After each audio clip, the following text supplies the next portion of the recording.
Assalamualaikum warahmatullahi wabarakatuh.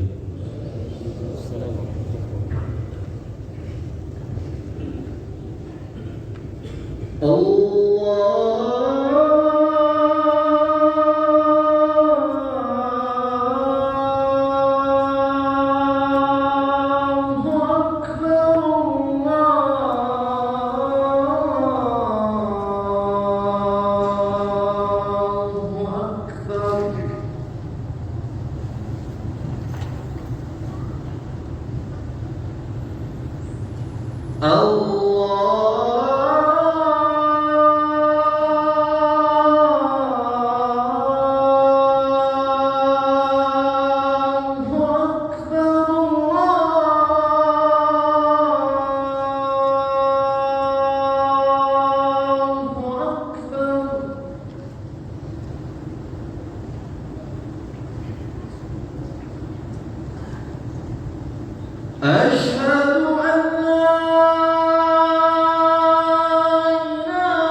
إن الحمد لله نحمده ونستعينه ونستغفره ونعوذ بالله من شرور أنفسنا ومن سيئات أعمالنا من يهده الله فلا مضل له ومن يضلل فلا هادي له وأشهد أن لا إله إلا الله وحده ربي لا شريك له وأشهد أن محمدا عبده ورسوله الذي لا نبي ولا رسول بعده يا أيها الذين آمنوا اتقوا الله حق تقاته ولا تموتن إلا وأنتم مسلمون يا أيها الناس اتقوا ربكم الذي خلقكم من نفس واحدة وخلق منها زوجها وبث منهما رجالا كثيرا ونساء واتقوا الله الذي تساءلون به والأرحام إن الله كان عليكم رقيبا يا أيها الذين آمنوا اتقوا الله وقولوا قولا سديدا يصلح لكم أعمالكم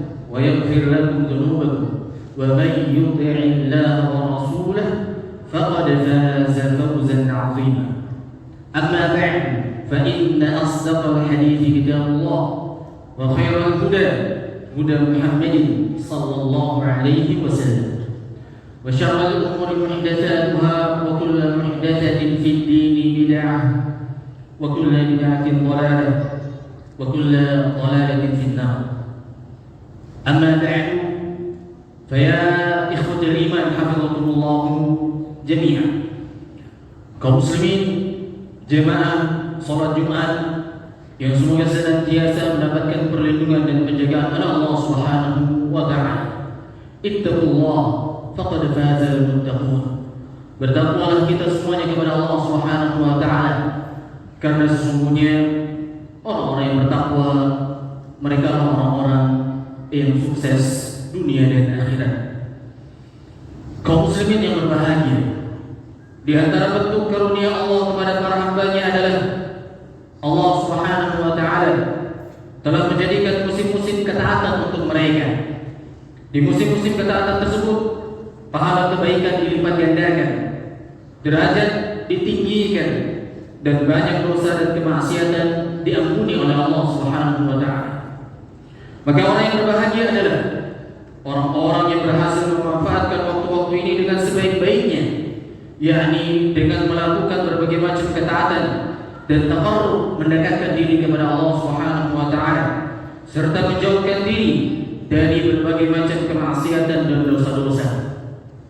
Rasulullah sallallahu alaihi wasallam beliau telah mengajari kita kaum muslimin umatnya untuk cermat dan pandai memanfaatkan momen-momen penting untuk beramal secara maksimal lagi optimal dan jangan menyia-nyiakannya agar tidak menyesal di kemudian hari nanti. Dalam sebuah hadis dari Abdullah bin Abbas radhiyallahu anhu bahwa Rasulullah sallallahu alaihi wasallam beliau pernah memberikan sebuah nasihat kepada seseorang dengan bersabda kepadanya, "Ightanim khamsan qabla khamsin." Manfaatkanlah 5 keadaan sebelum datang 5 keadaan yang lain. Syababaka qabla haramika. Manfaatkanlah masa mudamu sebelum masa tuamu. Lalu yang kedua, wasihhataka qabla saqamika.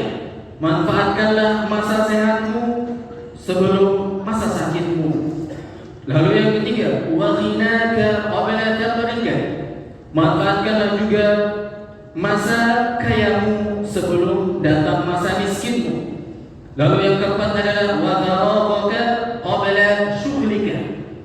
Manfaatkanlah waktu longgarmu, waktu luangmu sebelum datang masa sibukmu.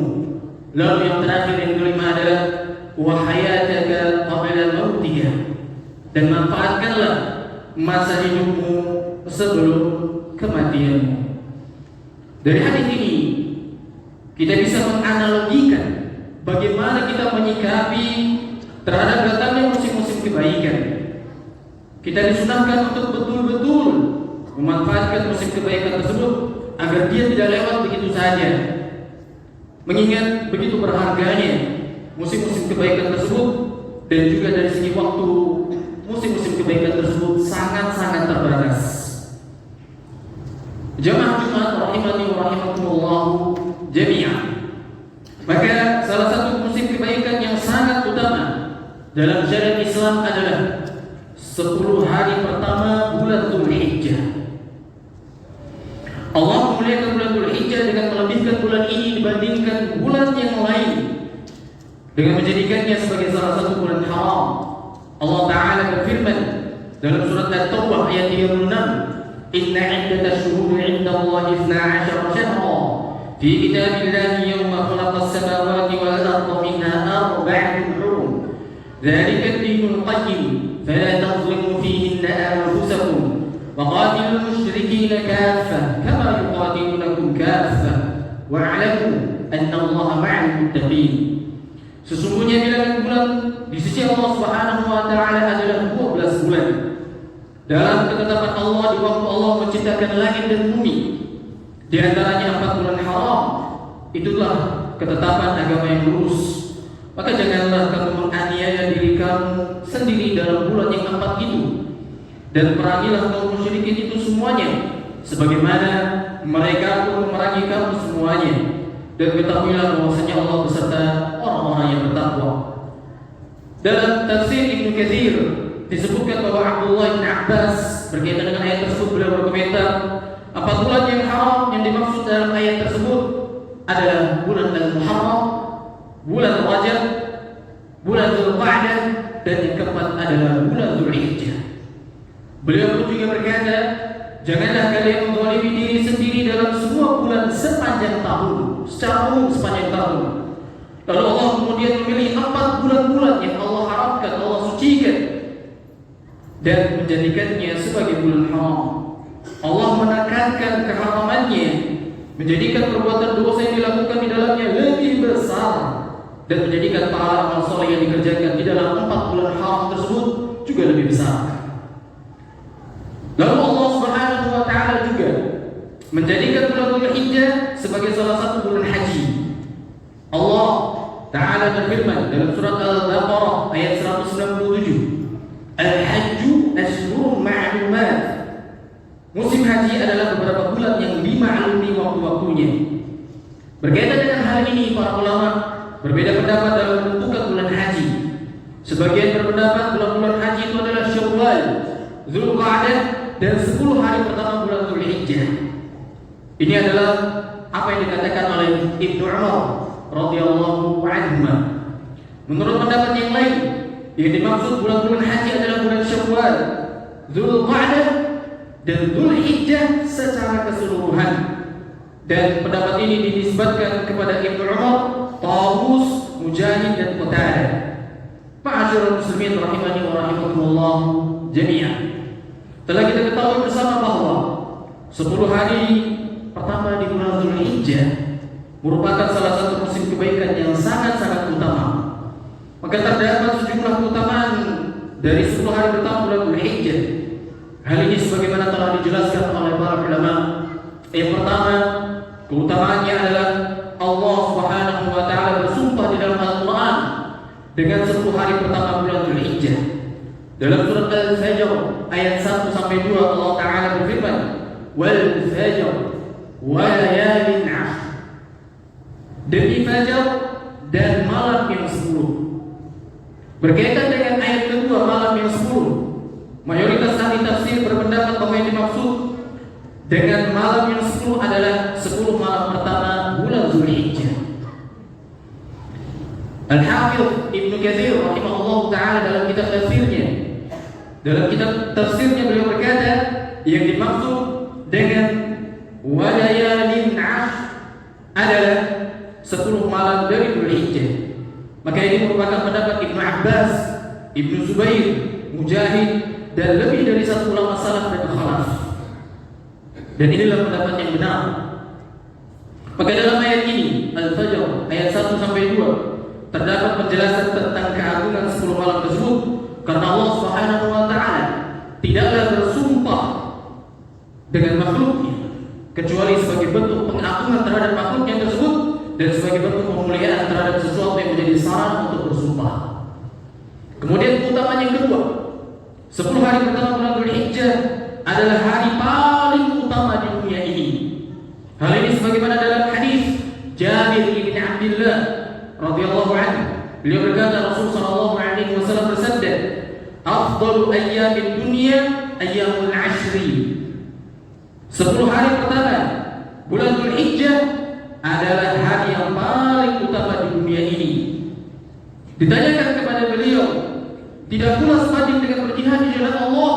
Rasulullah SAW pun menjawab, iya, tidak pula sebanding dengannya jihad di jalan Allah Subhanahu wa taala, kecuali orang yang pergi berjihad di jalan Allah Subhanahu wa taala kemudian wajahnya tersungkur ke tanah alias dia gugur mati syahid. Kemudian keutamaan yang ketiga, amal salih. Di 10 hari pertama bulan Dzulhijjah dia memiliki keunikan dalam hal keutamaan dan penerimaan. Hal ini sebagaimana dalam hadis Ibnu Abbas radhiyallahu anhu. Beliau berkata, Rasulullah SAW bersabda, "Ma min ayyamin al-'amalu salih fiha ahabbu ila Allah min hadhihi al-ayyamil 'ashri." Kata beliau, tidak ada hari-hari yang amal salih di dalamnya itu lebih dicintai oleh Allah melebihi 10 hari pertama bulan Dzulhijjah. Para sahabat bertanya, "Wahai Rasulullah, tidak pula jihad di jalan Allah?" Beliau jawab, "Tidak pula jihad di jalan Allah, kecuali seseorang yang keluar berjihad dengan jiwanya dan hartanya, kemudian dia tidak kembali kecuali dalam keadaan gugur alias mati syahid." Al-Hafidz Ibnu Rajab rahimahullah ta'ala beliau berkata, "Jami'ul a'mal as-salihati mudha'afatun fil 'ashri min ghairi istithna'in." Seluruh amal salih akan dilipat gandakan pahalanya di 10 hari pertama bulan Dzulhijjah tanpa ada pengecualian sedikit pun. Kemudian keutamaan yang keempat, pada bulan Dzulhijjah terdapat hari Nahar, yakni hari Nahar, penyembelihan, Idul Adha. Rasulullah SAW bersabda, "A'zamul ayyami 'inda Allah yaumul nahri, thumma yaumul qarri." Hari-hari yang paling agung di sisi Allah Subhanahu wa taala adalah hari Nahar, yakni saat Idul Adha, dan yaumul qarri, yaitu hari pertama Tasyrik, tanggal 11 Dzulhijjah. Ma'asyiral muslimin rahimakumullah jami'an. Bila sedemikian agungnya 10 hari pertama bulan Dzulhijjah, lantas amal apa sajakah yang sebaiknya dilakukan? Adakah perkhususan pada amal-amal tertentu untuk 10 hari ini? Maka jawabannya adalah bahwa amal salih di hari-hari yang utama ini tidak dibatasi dan tidak dikhususkan dengan ibadah-ibadah yang tertentu saja. Hal ini sebagaimana diterangkan oleh para ulama. Sebagian amalan yang dianjurkan oleh para ulama untuk dilakukan oleh kaum muslimin pada hari-hari yang agung ini, yang pertama adalah taubat nasuha. Taubat dengan sebenar-benarnya taubat. Taubat nasuha adalah amalan yang agung. Bila amalan yang agung ini dia berpadu dengan amal yang utama dan berpadu dengan waktu yang utama, maka ini merupakan pintu kemenangan.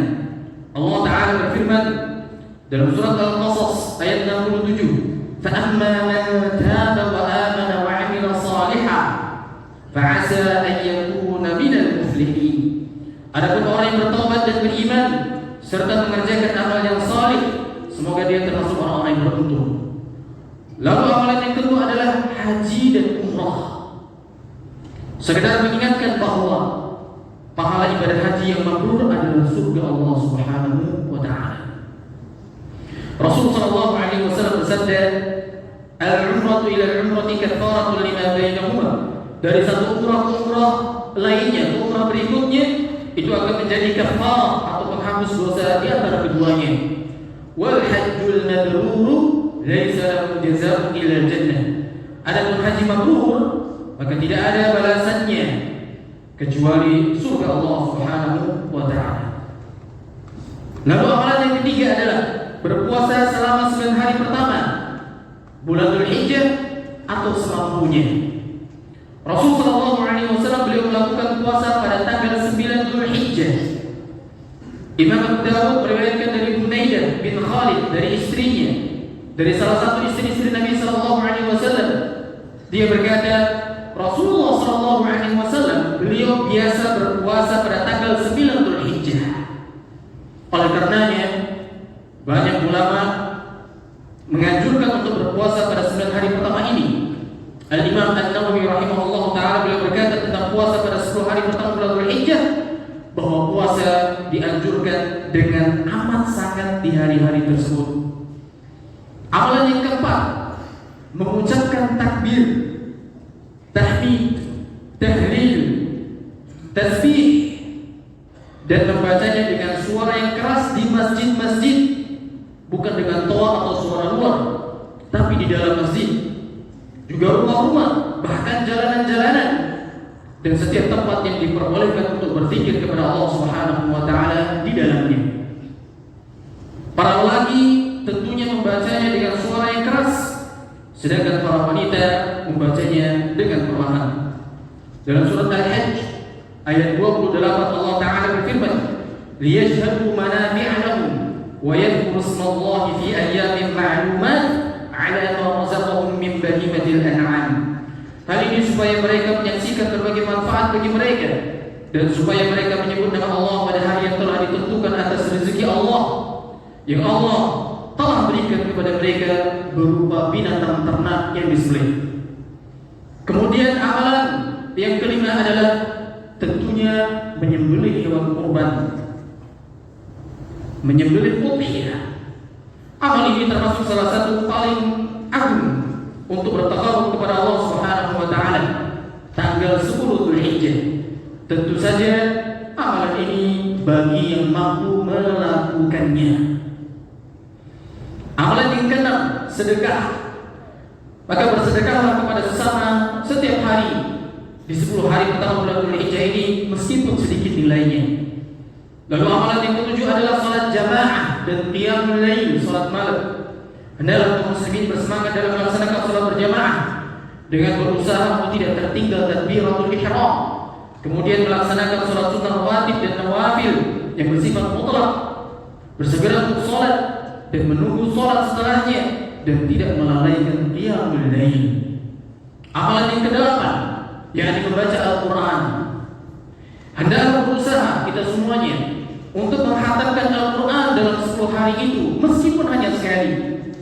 Caranya adalah dengan meluangkan waktu khusus, setiap harinya 3 juz saja. Maka setiap 1 juz hanya membutuhkan kurang lebih 30 atau 40 menit bagi yang sudah lancar membaca Al-Quran, sehingga hanya butuh waktu total per hari adalah 3 kali 40 menit, kurang lebih 120 menit atau 2 jam saja.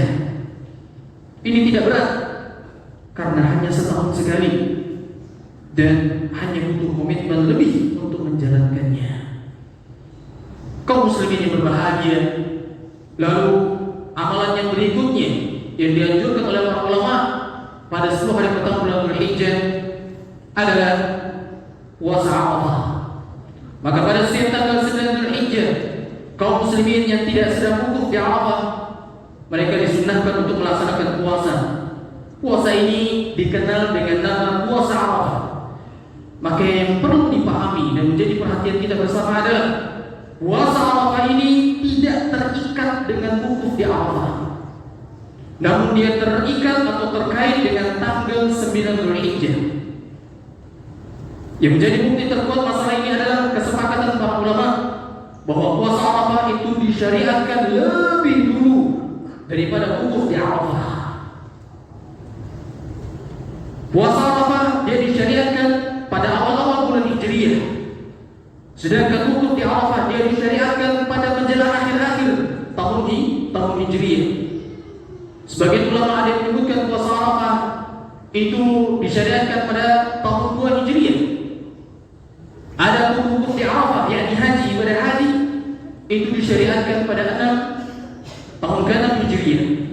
Jadi selama kurun waktu tahun kedua hingga 5 Hijriyah, Rasulullah SAW dan para sahabatnya telah melaksanakan puasa Arafah, meskipun belum ada jemaah haji yang wukuf di Arafah, karena memang ibadah haji belum disyariatkan. Maka ini perlu kita ketahui bersama, karena masih ada sebagian dari kaum muslimin yang kurang tepat memahami bahwa puasa Arafah itu terkait dengan wukuf di Arafah. Sehingga pernah terjadi suatu kali jemaah haji di Saudi sedang wukuf di Arafah, namun di bumi pertiwi ini berdasarkan hasil ruqyah Kementerian Agama, hari tersebut di Indonesia masih ternyata tanggal 8 Dzulhijjah. Seperti contohnya ini terjadi pada tahun 2018 lalu. Maka sebagian dari kaum muslimin kebingungan karena mereka tidak mengetahui sejarah pensyariatan puasa Arafah dan haji. Semoga sedikit penjelasan ini bisa menghilangkan kesalahpahaman tersebut. Aku qouli hadza wa astaghfirullah li wa lakum.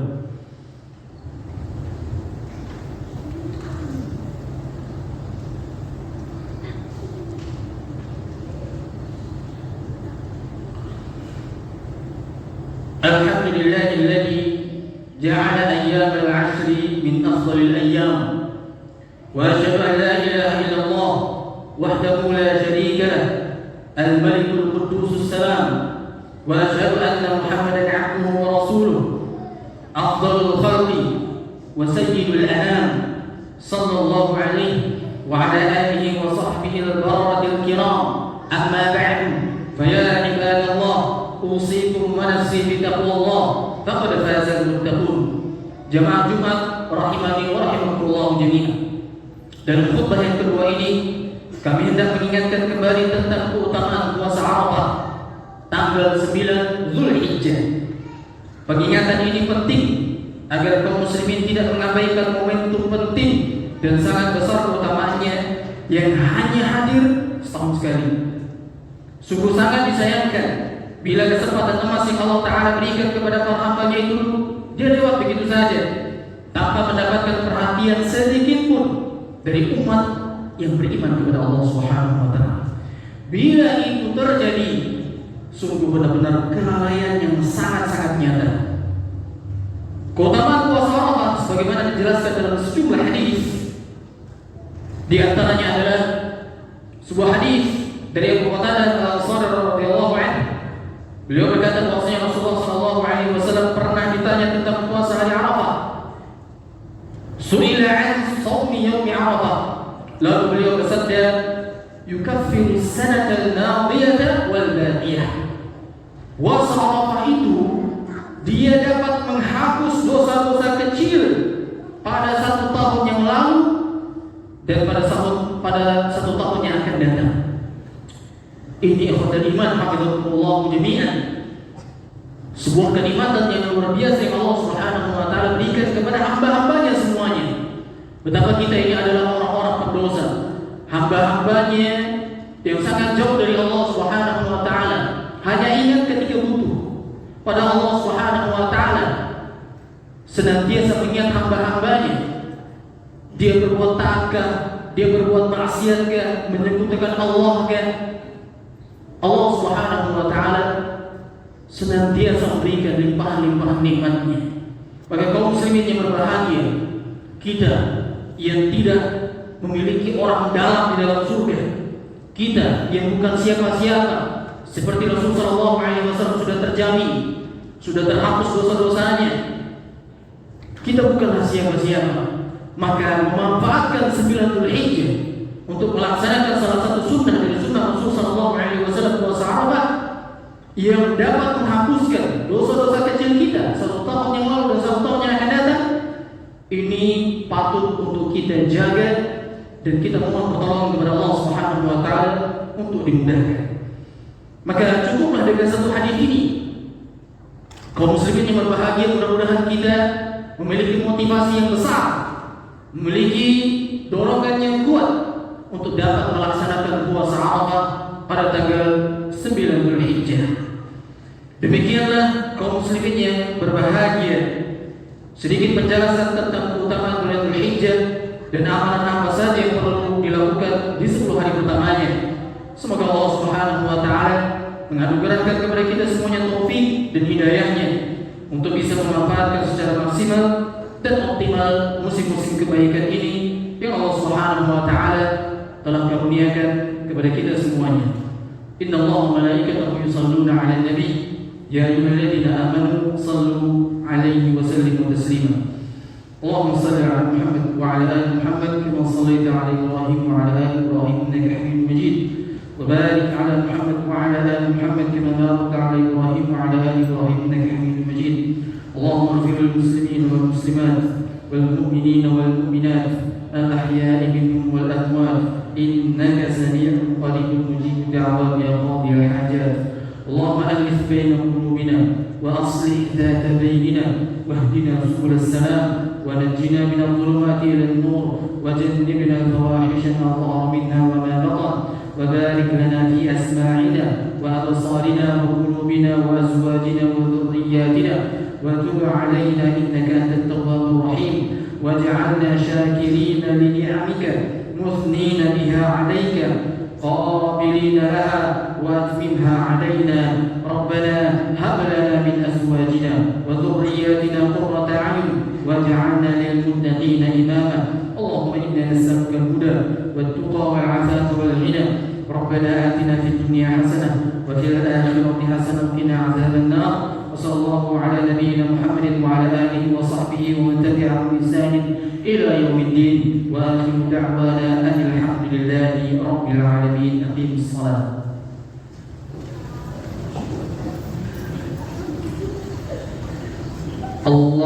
الله أكبر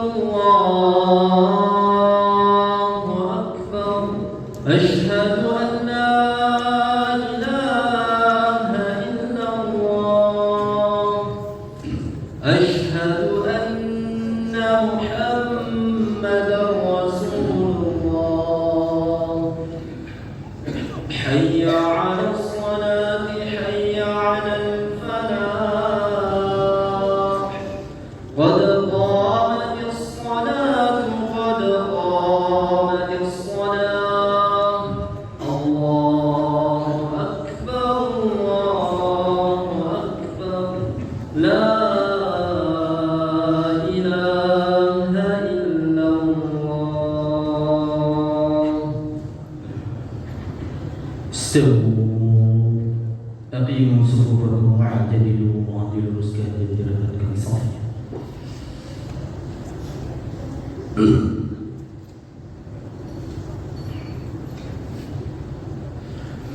الله أكبر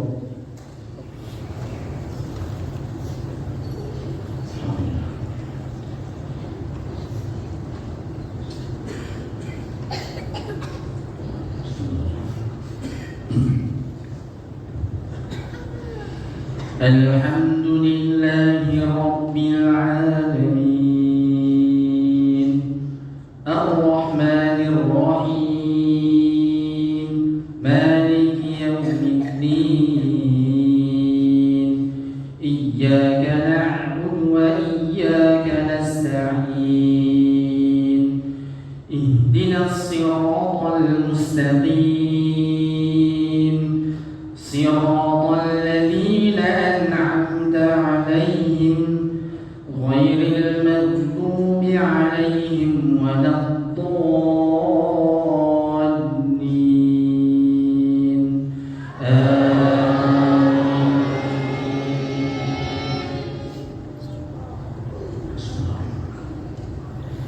سبح اسم ربك الأعلى الذي خلق فسوى والذي قدر فهدى والذي أخرج المرعى فجعله غثاء أحوى سنقرئك فلا تنسى إلا ما شاء الله إنه يعلم الجهر وما يخفى ونيسرك لليسرى فذكر إن نفعت الذكرى سيذكر من يخشى ويتجنبها الأشقى الذي يصلى النار الكبرى ثم لا يموت فيها ولا يحيا قد أفلح من تزكى وذكر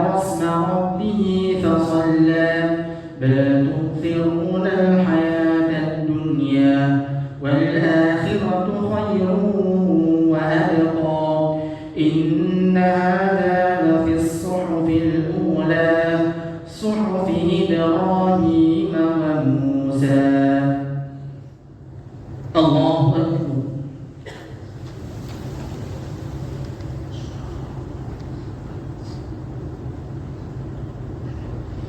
Sami'a Allahu liman hamidah.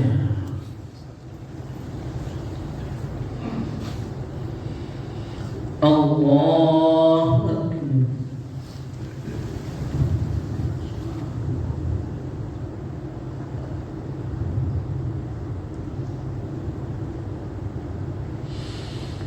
Allahu Akbar.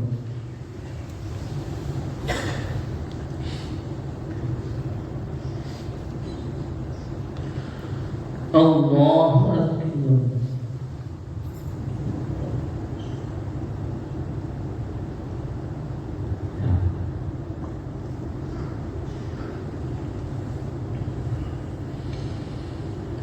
Allahu Akbar.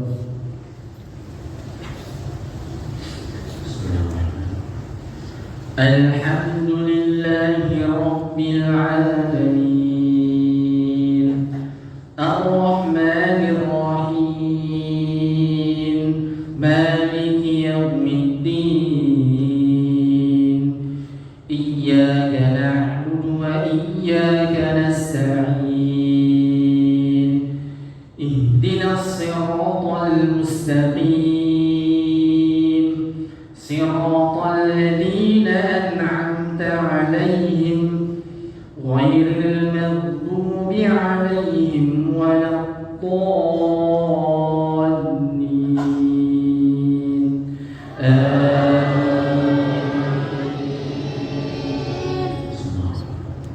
Hal ataka hadithul ghashiyah, wujuhun yawmaidin khashi'ah, 'amilatun nasibah, tasla naran hamiyah, tusqa min 'aynin aniyah, laysa lahum ta'amun illa min dhari', la yusmin wa la yughni min ju', wujuhun yawmaidin na'imah, lisa'yiha radiyah, fi jannatin 'aliyah, la tasma'u fiha laghiyah, fiha 'aynun jariyah, fiha sururun marfu'ah, wa akwabun mawdu'ah, wa namariqu masfufatun, wa zarabiyyu mabthuthah.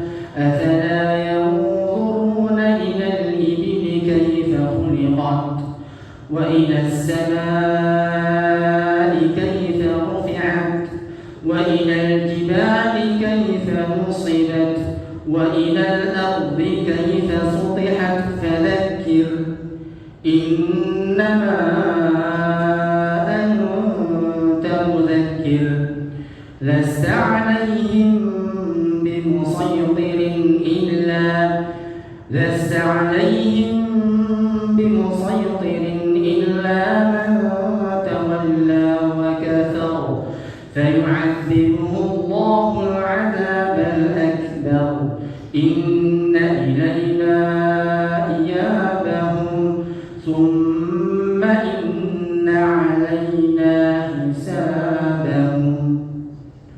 الله أكبر.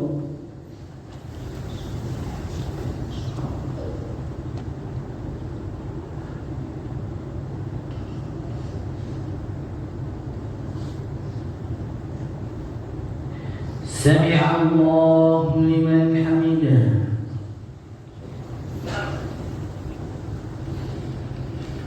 الله أكبر.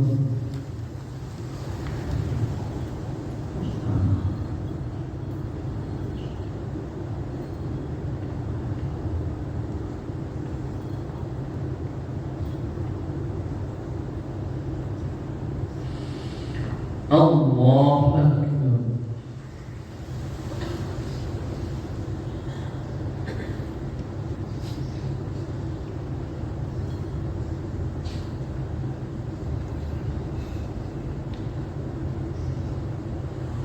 الله أكبر.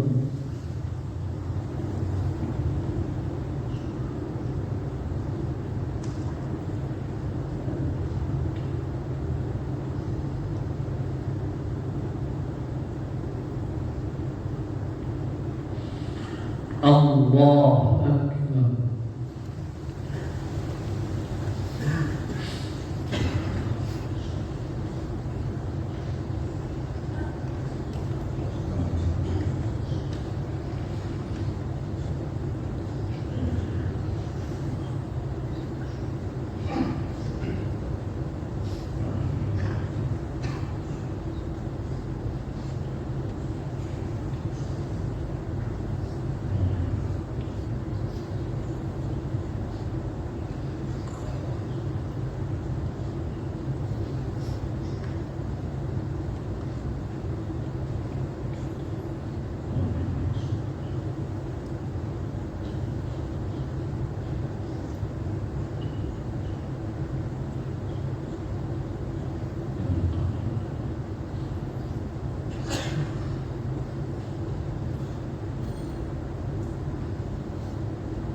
السلام عليكم ورحمة الله. السلام عليكم ورحمة الله.